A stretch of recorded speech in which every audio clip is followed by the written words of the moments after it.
The train stopped with a screech, jolting me awake. I blinked at the small station sign barely visible in the twilight.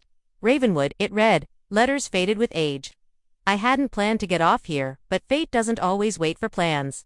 I was supposed to be heading to a corporate retreat in the city beyond the hills. But a storm had cut the tracks, and the station master announced this was as far as anyone could go until morning. The other passengers grumbled, searching for inns or rides back home. But something about the stillness of this forgotten place pulled me in, so, suitcase in hand, I stepped off onto the empty platform. The air was heavy with rain, the scent of pine and earth mingling with the faint smoke of chimneys.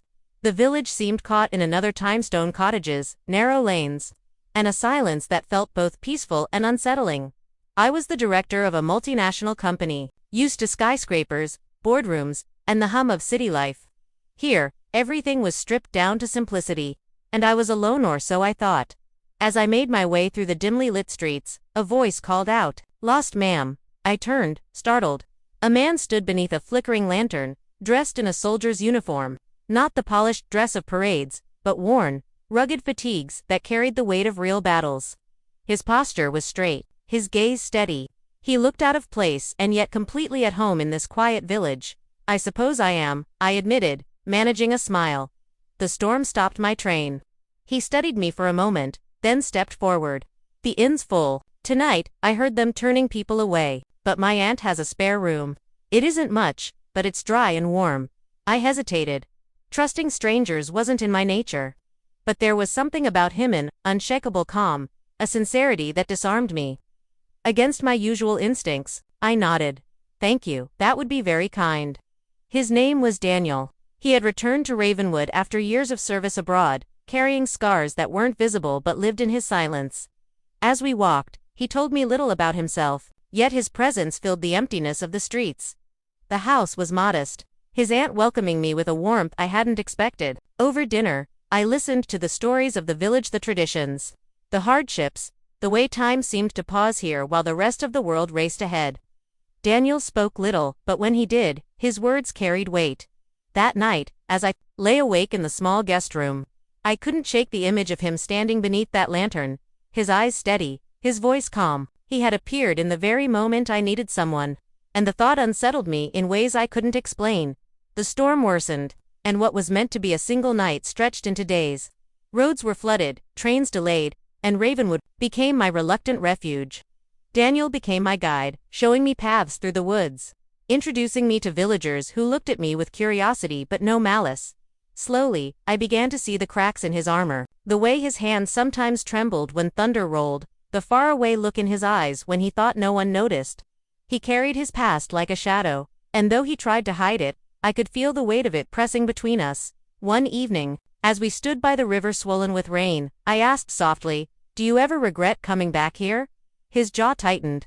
"Sometimes, but the city, the noise, the crowds, it makes the silence inside me louder. Here, at least, I can breathe." I wanted to reach out, to tell him I understood, but I held back. After all, I was only a stranger passing through, bound for another world entirely. And yet, every day, I found myself drawn closer. The villagers began to notice. Whispers followed us as we walked, glances exchanged behind hands. A company director from the city and a soldier scarred by war, it was an unlikely pairing. A story too strange for their quiet lives. Conflict brewed inside me.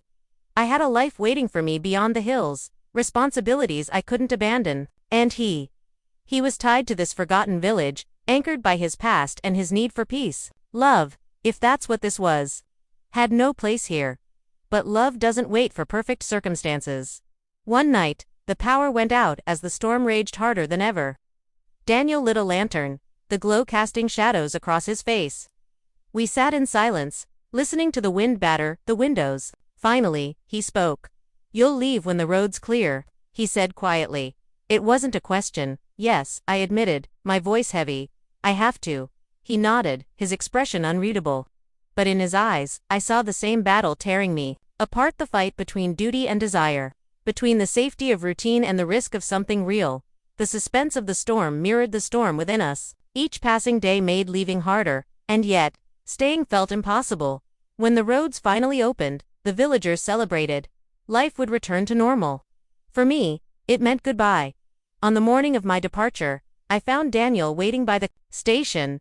The sky was still gray, the ground muddy, but the train was coming. I searched for words, something to hold on to, but nothing seemed enough. "Thank you," I whispered, echoing the words I had spoken the night we met. He gave a small smile, the kind that carried both pain and hope. "You don't owe me thanks. Just remember Ravenwood." The train arrived, steam billowing, a reminder that the world beyond was still moving. I stepped on board, my chest aching with the weight of everything unspoken. As the train pulled away, I looked back. Daniel stood beneath the same lantern where I had first seen him, the light flickering in the mist.